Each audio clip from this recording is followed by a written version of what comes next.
Okay. Good afternoon, everybody. This is the regular board meeting of Mission Springs Water District, July 19th, 2021. And I have the wrong agenda in front of me. The agenda is unchanged, Madam President. It's just the date. I can't hear you. The agenda is unchanged. It's Oh, just good. Okay. Thank you. Okay, I'll call the meeting to order. Pledge of allegiance, please. All rise, or those who can. Dory, are we going to do it on the screen? I think you asked me that. Are we just going to use this? Oh, we can use this one. Okay. Go ahead. Okay. Follow me, please. I pledge Allegiance to the flag of the United States of America and to the republic for which it stands, one nation under God, indivisible, with liberty and justice for all. Okay, thank you. Roll call, please. Director Sewell. Director Grasha. Here, sorry. Director Duncan. Here. Vice President Martin. Here. And President Wright. Thank you. Oh, President here, Wright? thank you. Thank you. We have quorum. Okay, thanks. Today, instead of having the invocation, I'd like to say a little few words about one of our senators. Our representatives in the House and Representatives up in Washington, D.C., who was Jerry Lewis. Jerry Lewis was our representative for 34 years. He passed on at the age of 86 at his home in Redlands. He was a congressman, and he was a very good friend of Mission Springs Water District and was a fundamental force to kick off our groundwater protection project. Every year he was only congressman that would meet up with us and essentially procured the very first funding for our septic tank abatement program. He was kind, helpful, and most of all, he was a person that set the stage for the very successful and probably largest groundwater protection project in the valley. Jack Pitney, who worked for Lewis and knew him better than most, said he embodied civility and bipartisanship. I would like to take a moment of silence now to pay our respects to this great person who was truly a friend of the districts.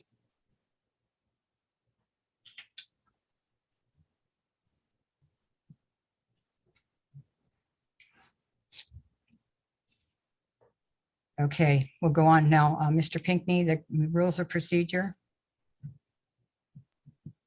Yes, the Board of Directors has adopted rules of procedure for conducting its meetings, and I'm going to read over some of the key provisions of those rules. All notice meetings are conducted using Rosenberg's Rules of Order as a procedural guideline. Directors should refrain from responding directly to public comments at the meetings of the board. The president of the board presides at all meetings and decides all points of order and procedure during meetings. The president is responsible for maintenance of order and decorum at all board meetings. No person should be allowed to speak who has not first been recognized by the president.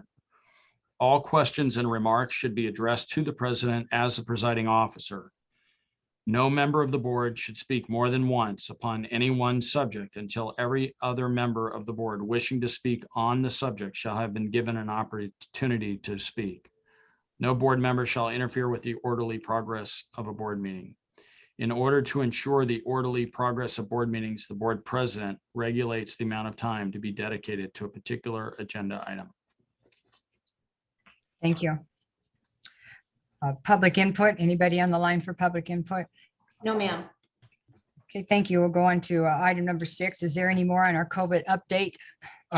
No, I think we discussed it, and I think it's fairly evident that we need to maintain a certain amount of cautiousness as we move forward with this pandemic.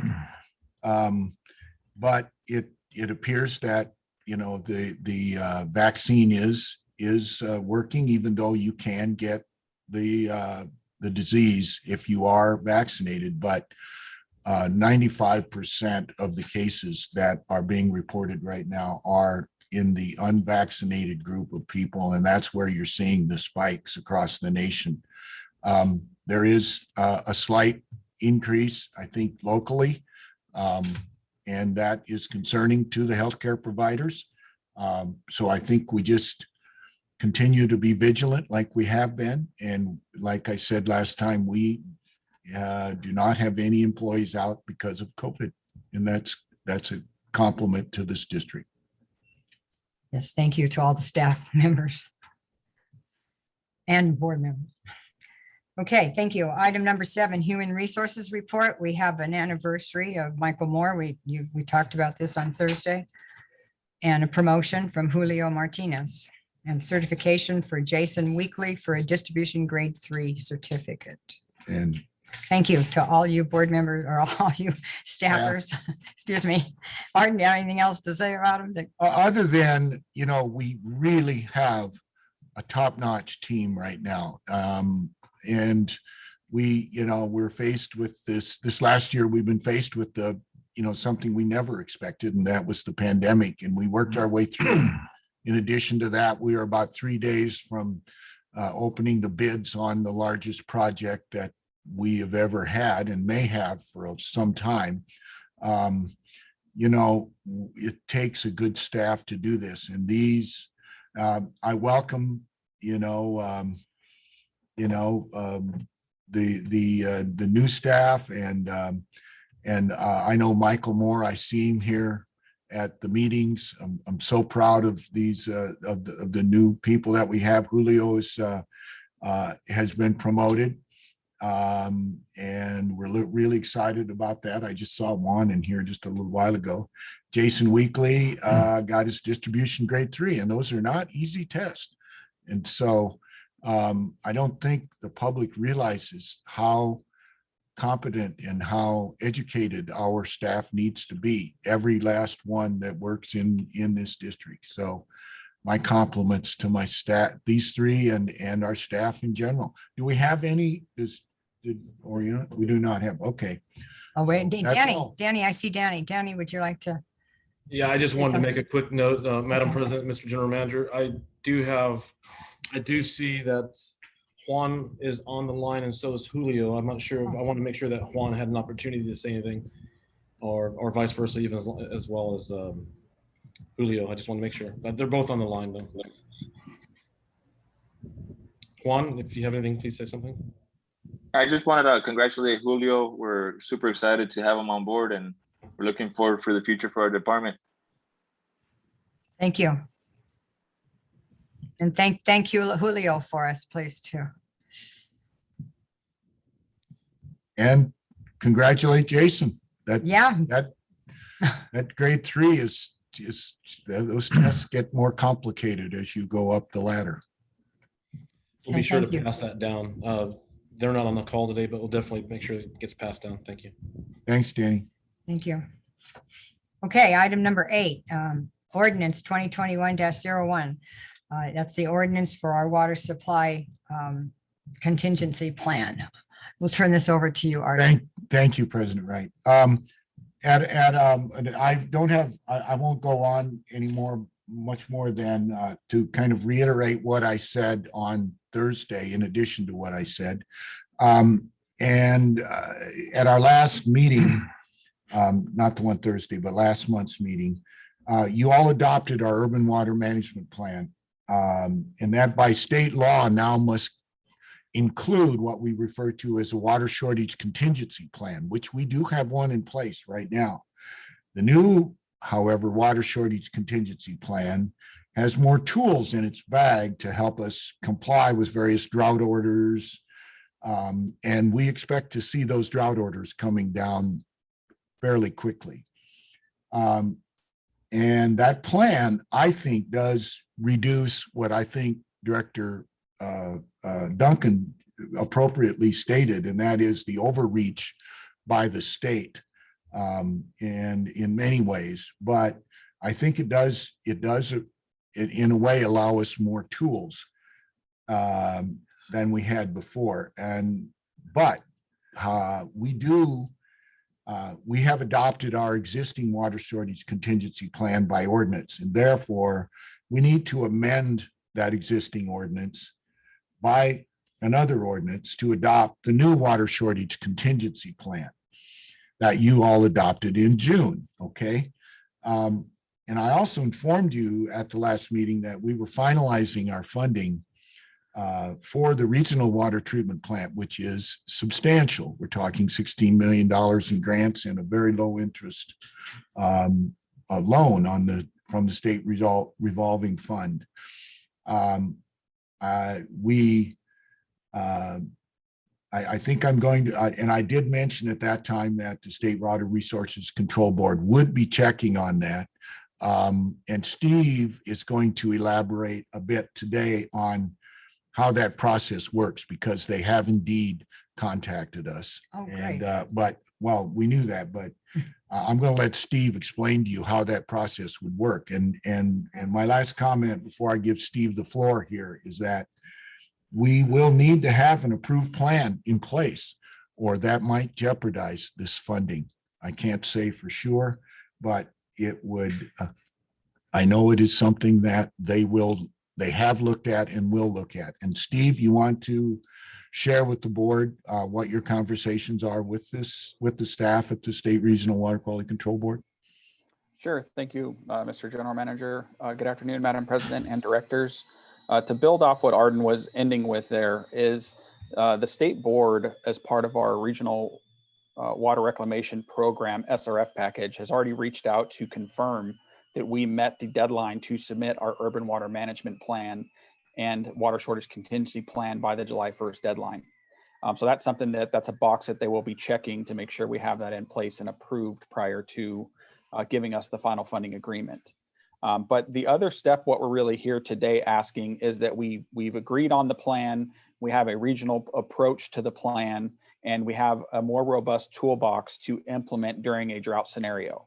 Our pre-existing water shortage contingency plan was focused on a natural disaster type catastrophic supply interruption, like an earthquake or fire. So what this plan really does is just build upon that, excuse me, and give us those tools to respond during a drought. And with drought, as you've seen over the last decade, it's not a matter of if, it's a matter of when a state drought emergency is enacted, which water districts across the state will be required to respond to. So with that, that's all I had for today, but I'm happy to answer questions regarding the ordinance. Okay, yes. Yes, Martin. at least once or twice lately, I've heard the governor restate his prior position that he wanted water districts to cut by a percentage. I believe it's 15%. Has he backed off of that? Because that was just a really terrible to base water reduction on a percentage, because some districts have, it should be based on per capita, residential capita, or something like that, but just a strict percentage is wrong. And do we know whether or not he's still? Well, he's declared a drought and a percentage on several counties. I don't know, Steve may know more about this than I do, but they have not backed off using the percentage. I could not agree with you more. It is unfair for those agencies like ours that have a per capita consumption, a third of what the other districts in the basin have. And it's just something we need to live with. However, this new water shortage contingency plan gives us many more tools to deal with that. And Steve, did you want to share anything with the board? Certainly. Right now, the state has issued drought emergencies in several counties, but not across the state. And to my knowledge, there has been no mandatory cutbacks required yet. So right now it's been voluntary. But to Arden, or to the general manager's point and to yours, Director, about the percentage, back in 2014-15, if you recall, the state emergency was for a certain percentage reduction. And the Coachella Valley banded together at that point and replied back to the state to let them know that we're already living conservation as a way of life. So we weren't able to maybe meet that 20% or whatever it was at the time, that we wanted a variance on that because our per capita rates were already so low. So while that may be missed per se in the governor's office, that's something we'll be working with at the State Water Resource Control Board or Department of Water Resource level, if and when that happens again. Okay, thank you. Thank you. Director Grasha? Can somebody explain what the linkage is to this, between this and funding for the new regional facility? I just can't. Steve- Even in Steve, the world of Steve, would you government. say it again, please, Steve? Certainly. So one of the requirements for any state grant funding, water-related grant funding, is that an agency has an approved urban water management plan on file. And with recent changes in 2018, that also had the requirement of an approved water shortage contingency plan. And again, with those 2018 legislative changes, it was a more robust water shortage contingency plan. So when we submit the application for the state SRF grant, we had to sign a certification that the district was in fact in compliance with the Urban Water Management Planning Act. So that's the step. It's a box that they have to check.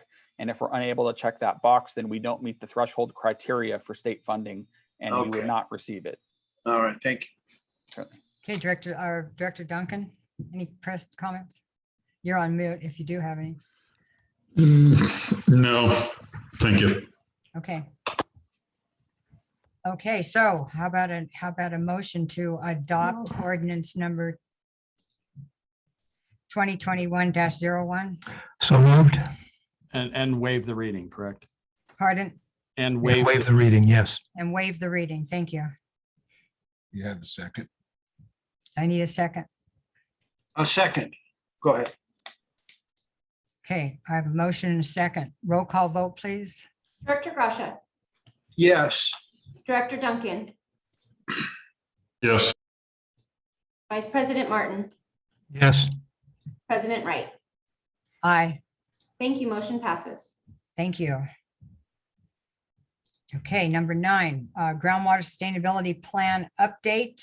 That was, Yeah, I don't think we have We have anything. anything more. okay, to thanks add again, to Steve, that. for that. Okay, number 10, mission or the regional reclamation facility update, July We gave you 22nd. Probably the latest thing is what you just heard. Okay, They're checking the boxes and we're very close.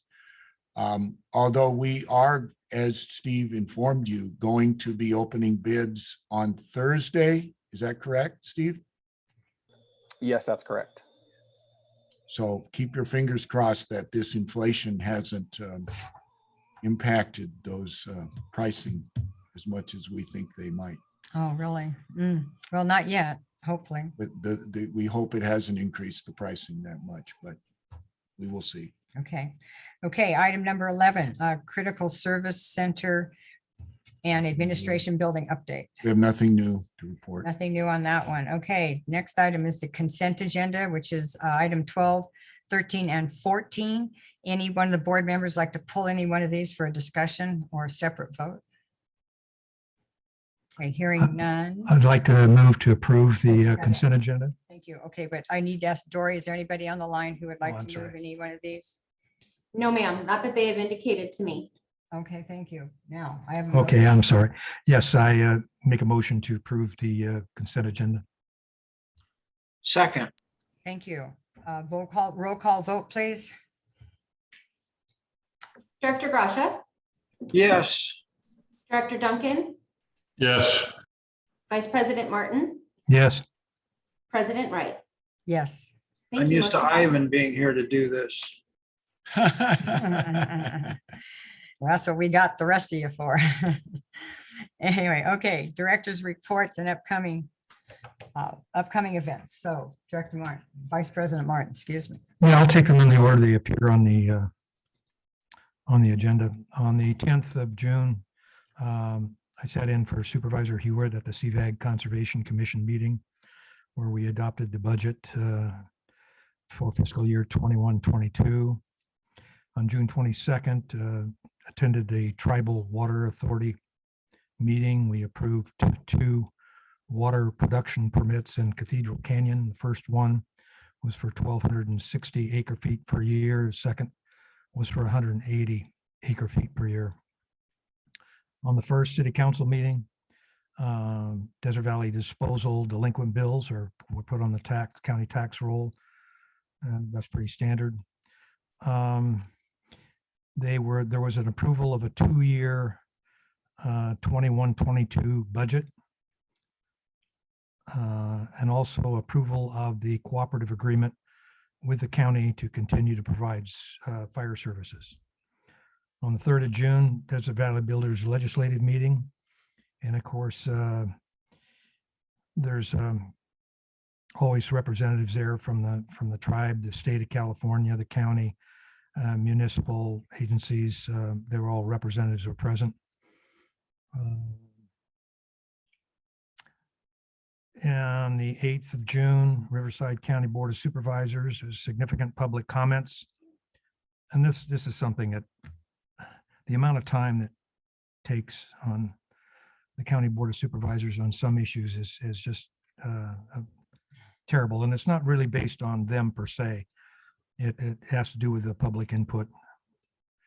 But the County Board of Supervisors meeting had significant public comments on the proposed plumbing renovations in the jail facilities. There were 75 action items on the agenda. And the one planning commission appeal of a warehouse and distribution truck terminal. And all of that accounted for a very, very long meeting. On the 15th of June City Council meeting, Desert Hot Springs is one of the 2 agencies being considered in the governor's budget for a $29 million grant for the development of a CV link to the rest of the valley. Also, there was a presentation of the financial forecast by Urban Futures and the approval of capital improvement projects, including a new fire station to replace, to cover the east side of the city. Also, the city is moving towards having their own dispatch center, and there was a approval for capital improvement project to build and outfit the police dispatch center. On June 22nd, Palm Springs State of the City Luncheon, very well attended. They always have an awesome attendance at that and a lot of interesting presentations. On the 17th, Desert Valley Builders Association anniversary celebration that was held at the Air Museum. It was a good turnout. It was 10 years plus 2, I think, and it was put on hold because of COVID. They finally got back to in-person meetings and stuff, and so they were able to celebrate their anniversary. And that's all I have. Okay, thank you. Director Duncan, do you have any today?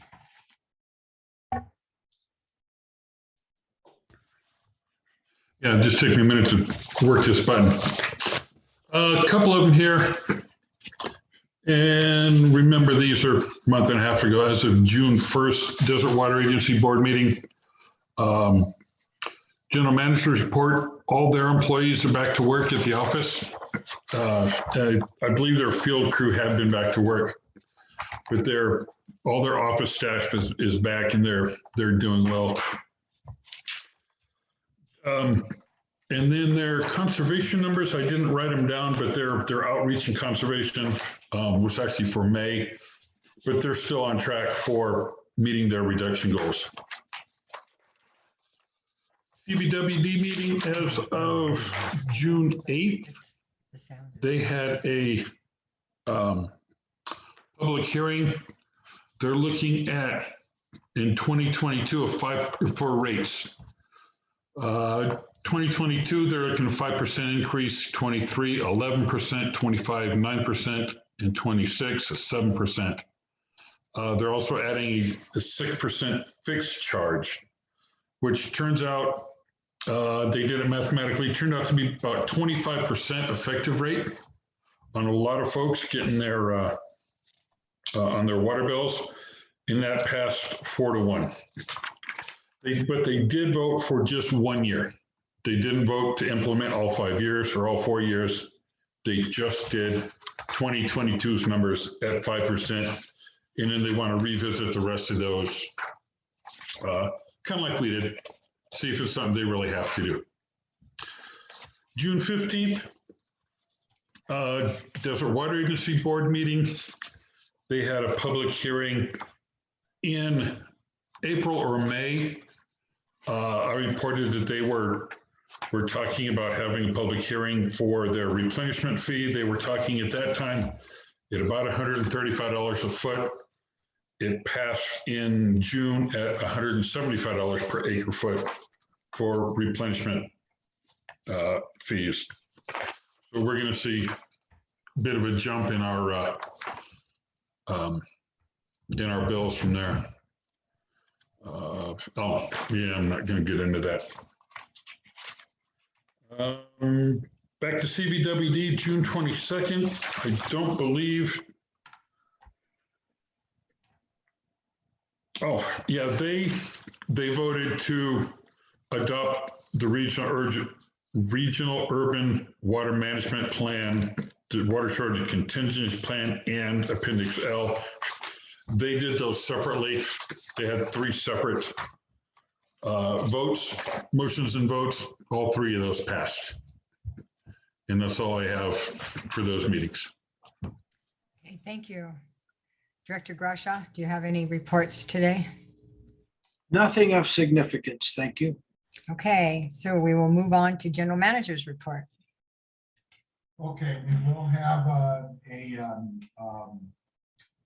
finance report from Mr. Seha, and also. Mr. Wallen, please use your mic. Oh, I apologize. We will have a financial report and a public outreach report.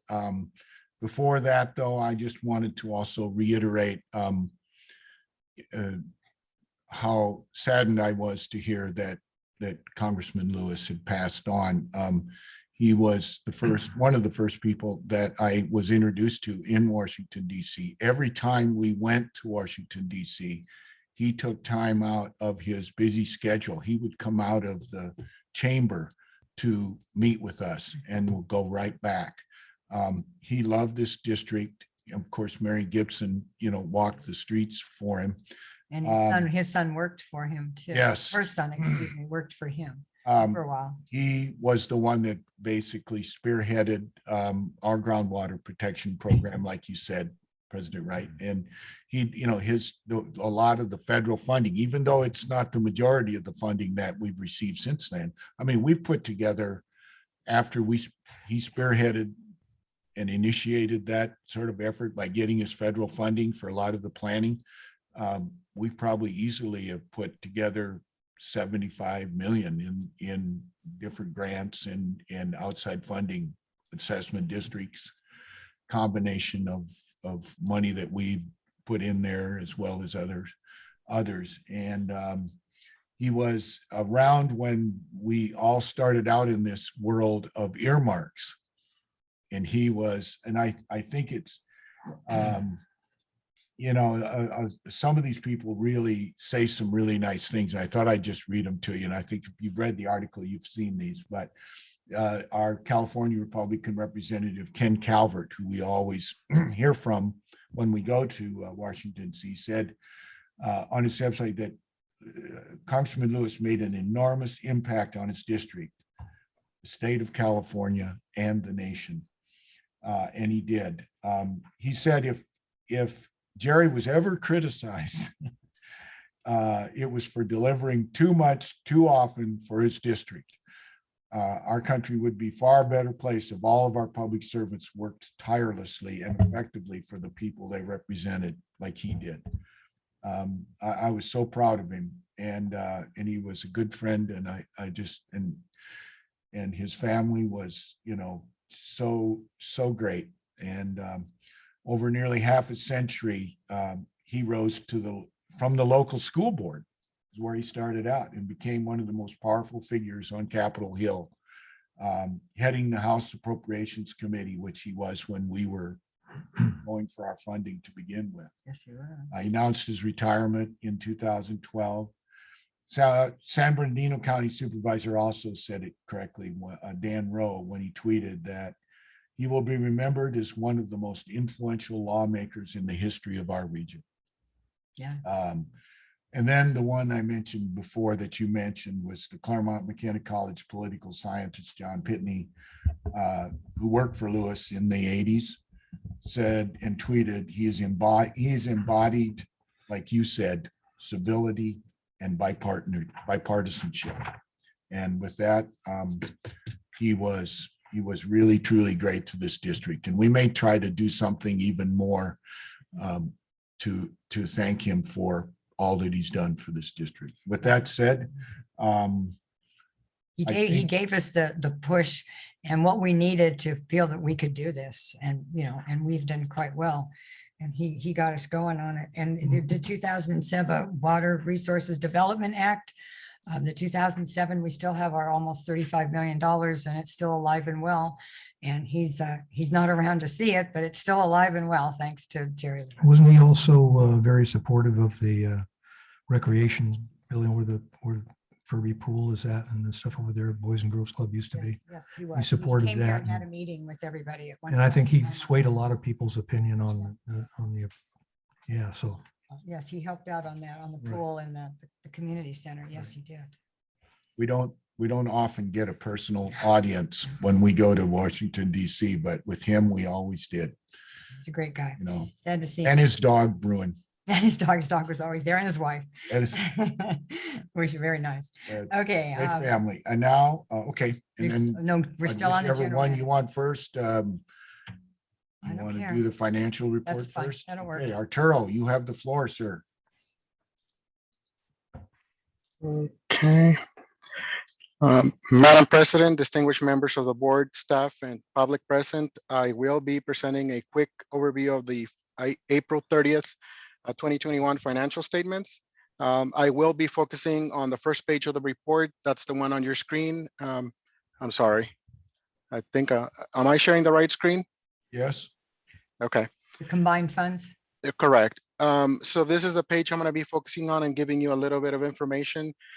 First of all, the district continues to be in good place from a financial standpoint through April 30th. Give me 1 second here. Through April 30th, the district is in the black, $5.3 million. That's the net income line that you see in the report. The district is still very well positioned regarding the debt service ratio as it relates to our ability to secure loans and grants. That's sitting at 10.61%, or times the debt that we can carry. Most banks and lending agencies like to see a 1.25. So we're well above that number. Investment return is lower by the day. However, the district is still making money from investments, very little. We can see the district has increased $2 million in cash since July 1st. And the main reason for that is our ability to keep expenses low. And believe it or not, there has been an increase in property taxes collected due to the increase in home values in the Coachella Valley and throughout the state. I'm sure all of you have seen that. Current operating cash amounts to 5.7 million, and that is slated to the several large construction projects that are coming up in the next few months. And just very slightly, you can see the restricted total cash current year of 31 million compared to 30.7 million last year. That's still a slight increase, but we're still going in the right direction, even with the many projects we have going on. And that is a basic overview of the financials standpoint of the district as of April 30th. And I can answer any questions that you may have. Okay, thank you, Arturo. Director Grasha? Well, just curiosity on the debt service ratio.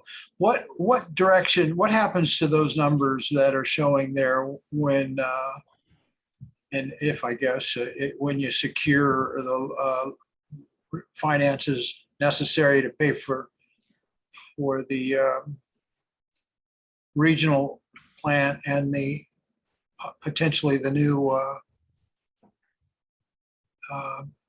administrative center? Yeah, some more about 50 million. What will happen to those numbers? Sure, that ratio will go down. However, based on the debt covenants that each debt has, we have to comply with that. Otherwise, we cannot borrow the money. So if we go any lower than 1.25, which is usually the set amount, we won't be able to secure any other debt. But if we, let's say, add $16 million, that number will drop down to what, 2.5. So we're still in very good shape after borrowing those funds for those two large projects that we have coming up. And, And you know, there are other projects that are kind of hanging out over there that we're not moving forward with. And this is where it starts getting sticky for me anyway. I'm worried about, are we putting off a project that we might regret it, and that is the Terrace Reservoir upgrades, as opposed to building a new facility for the district. So it's, go ahead. And just to point out, we do have that 31 million restricted cash. That is restricted by the board to use as needed. It is not restricted by the state or federal agencies for any reason. That is the board's capital replacement program that is in place specifically for that reason. So that is money that we're not using as of right now for those two major projects that can be used for the other smaller projects you're talking about. All right.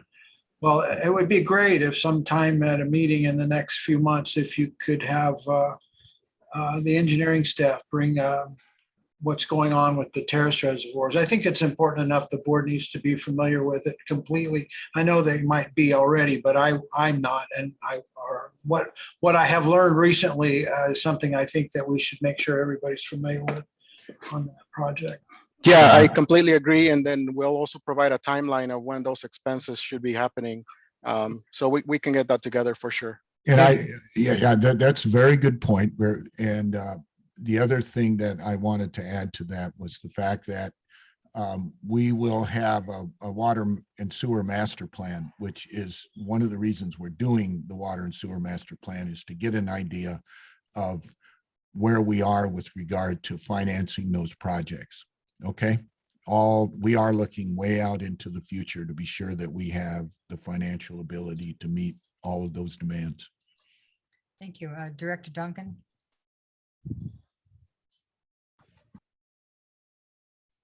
No? I think you already did, right? Yeah. Okay. Thank you, Arturo. Is that finished? Are you finished on this? Yes, thank you. Okay. Thank you, Back to Arturo. you, General Manager. Well, I'm going to turn it the floor to Mr. Brian Macy. Thank you, General Manager Willem. Just some quick updates from the Public Affairs Department. Outreach perspective, the annual water quality or customer service report, the CCR, and the summer newsletter was sent to all customer mailboxes at the end of June. It also provided to all staff and board members for internal communicative purposes. We have received some very positive feedback. One specific letter we received from Mission Lakes. So very good document, very proud of that. I want to thank Victoria for working on that before she left us. Other things in the general manager's report of note, CV water counts. The report is also in Appendix D for the month of June. It shows approximately 700 clicks, both Spanish and English, for just under 1,400. That's for the CV water counts outreach. Also from MSWD, more specific, our digital advertising, we had less than 500 clicks for the month for general information, help to others, and rebates. We had 7,000 visitors to our website, which is approximately 5,300 were to log into their account and pay their bills. So much of our activity is still going to people paying their bills online, which is fantastic. Also in the report in Appendix D is the social media report, which highlights Facebook, Twitter, and Instagram posts. Just to quickly update the board, the new website is anticipating a launch in the next 4 to 5 weeks. Each page is received with due diligence to ensure that all information transferred from the current website is accurate, timely, and transparent. The goal of the new website is to be a one-stop shop for our customers and our regional partners alike. So as that continues to move forward, we'll bring updates to the board. Thank you. That concludes my report. Thank you, Brian. Thank you. That's it. Okay, District Council comments? I have nothing to report today, and there will be no closed session today. Thank you. Director's comments. Vice President Martin. No, I think I've said all that I needed to say before. Anyway, nothing for me. Okay, Director Grasha, Nothing at this time. Thank you. Director Duncan,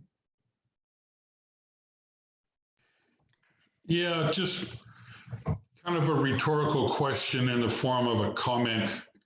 Our governor has no problem in restricting the entire state at 5, 10, 15% water consumption. But I wonder how much more water he's releasing from the Delta instead of giving it to a fish that's an invasive species here, to replenish our aquifers. So it seems to me like a one-way street, but anyway, that's my short little rant for today. thank you. Okay, and I really don't have anything to put into the director's comments. I'm looking at all my notes here. Nope. Okay. So if nothing else, guess what, folks? Meeting adjourned. Thank you. Thank you.